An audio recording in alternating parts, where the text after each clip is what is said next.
Greater హైదరాబాద్లోని core city నుంచి outer ring రోడ్డుకు వాహనదారులు మలుపుగా రాకపోకలు సాగించేందుకు వీలుగా 2 ఎలివేటెడ్ కారిడార్ల నిర్మాణానికి హెచ్ఎండిఏ ప్రణాళికలు రూపొందిస్తోంది.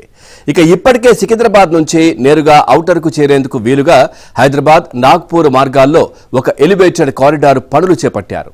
అలాగే హైదరాబాద్ కరీంనగర్ మార్గంలో సికింద్రాబాద్ ప్యారడైజ్ నుంచి శామీర్పేట వరకు మరో ఎలివేటెడ్ కారిడార్ పనులు త్వరలోనే ప్రారంభమవ్వనున్నాయి. ఈ 2 కారిడార్లకు తోడు కొత్తగా బంజారాహిల్స్ రోడ్ నంబర్ 12 నుంచి జడ్జిస్ కాలనీ మీదుగా దుర్గం చెరువు పక్క నుంచి నేరుగా గచ్చిబౌలిని శిల్పా లేఅవుట్ మీదుగా ఔటర్ రింగ్ రోడ్డుకు వెళ్లేలా మరో ఎలివేటెడ్ కారిడార్కు ప్లాన్ చేశారు. అదేవిధంగా షేక్పేట్ నాలా నుంచి గండిపేట్లోని సిబిఐటి వరకు 200 అడుగులతో రోడ్డు నిర్మాణానికి హెచ్ఎండిఏ అధికారులు ప్రణాళికలు రూపొందిస్తున్నారు. భవిష్యత్తులో ఈ మార్గంలో ఎలివేటెడ్ కారిడార్ నిర్మాణం చేసేందుకు వీలుగా డిజైన్ చేస్తున్నారు.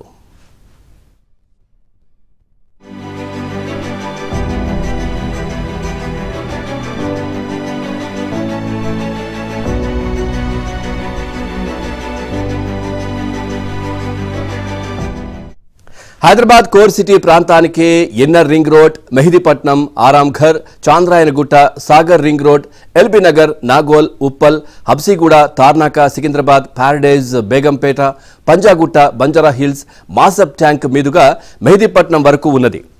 ఈ ఇన్నర్ రింగ్ రోడ్ నుంచి ఔటర్కు చేరేందుకు ఇప్పటికే ఉన్న కనెక్టివిటీ రోడ్లన్నీ ట్రాఫిక్తో రద్దీగా మారాయి. ఈ నేపథ్యంలో ఇన్నర్ రింగ్ రోడ్ నుంచి ఔటర్ రింగ్ రోడ్డుకు ప్రత్యామ్నాయ మార్గాలను సరికొత్తగా తీసుకువచ్చేందుకు హెచ్ఎండిఏ చర్యలు చేపట్టింది.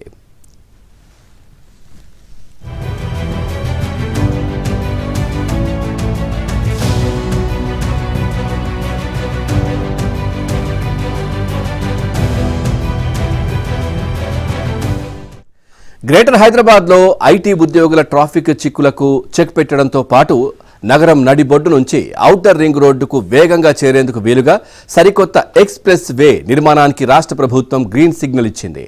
బంజారాహిల్స్ రోడ్ నంబర్ 12 నుంచి Film Nagar, judges colony, Durgam Cheruvu, T Hub, Shilpa layout, flyover వరకు 6 లైన్ల ఎక్స్ప్రెస్ వే నిర్మాణానికి ప్రతిపాదించారు. గచ్చిబౌలి ఓఆర్ఆర్కు వెళ్లే శిల్పా లేఅవుట్ ఫ్లైఓవర్ను 6 వరుసల రహదారిగా మార్చనున్నారు. దాదాపు 10 కిలోమీటర్ల మేర నిర్మించనున్న ఈ సరికొత్త రహదారిలో దాదాపు 6 నుంచి 7 కిలోమీటర్ల మేర 6 లైన్ల స్టీల్ బ్రిడ్జిని నిర్మాణం చేయనున్నారు. ఇక సరికొత్త రోడ్డు నిర్మాణానికి పూర్తి స్థాయిలో ప్రాజెక్టు రిపోర్టు తయారీ కోసం తాజాగా కన్సల్టెన్సీ నియామకానికి హెచ్ఎండిఏ చర్యలు చేపట్టింది.